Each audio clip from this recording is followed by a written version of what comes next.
Partying with big-time Hollywood actors, musicians, and celebrities from all walks of life is intriguing to many ordinary people because it's the type of lifestyle we can only imagine what it's like. Every now or then, stories resurface on what those parties look like, and just recently, Lamar Odom shared what it was like to attend a massive party organized by none other than the late, great musician Prince. In his new book, Darkness to Light, Odom recalls a night that was completely surprising to him in which he was invited to a big party Prince was hosting at his mansion in LA. To make this story even more interesting, it was none other than his former girlfriend, actress Taraji Henson, who invited him to that party because of her previous connection with Prince. Obviously, that was an opportunity Odom didn't want to miss out on because it was well known Prince organized the best and most extravagant parties in the business. As soon as he stepped foot at Prince's mansion, Odom was impressed by all the beautiful women who ensured all the guests felt comfortable and welcome. Prince was known as someone who had great taste and a good sense for aesthetics, which Odom saw firsthand when he arrived at his mansion that looked like a scene from a movie.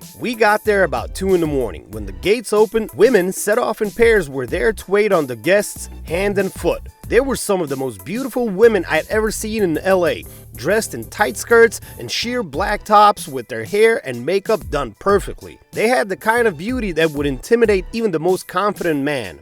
Everything was so tasteful and elegant.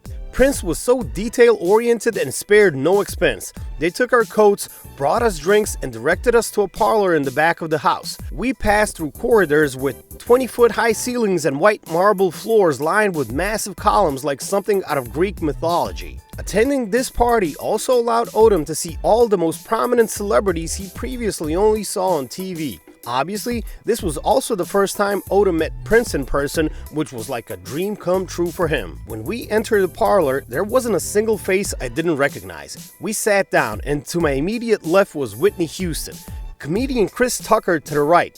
I tried to be cool, but I couldn't believe how close I was to Prince. The other thing that struck me was how deep his speaking voice was. It seemed strange coming from someone of such small stature. Prince knew how to be a great host. His parties were considered some of the best simply because of his ability to make everyone feel welcome and comfortable, and he had this unique ability to set the right mood for all his guests. Odom even said he was the leading entertainer that night, sitting in the center, playing his guitar, and accepting song requests from his guests. Odom's encounter with Prince wasn't the only one when NBA players had a memorable moment with the superstar artist. Carlos Boozer once rented his house in Bel Air to Prince, who turned it into a nightclub. Shaquille O'Neal was also in awe when he met Prince for the first time because he saw some of the most beautiful women feeding him grapes at a party, after which Shaq realized Prince was on another level that even NBA stars couldn't reach. Prince was without a doubt one of the most naturally talented artists in the world, and his status in the music industry was pretty much unmatched. On top of that, he was a big basketball fan that actively played in high school and always remained close to the sport, which makes him an even greater legend.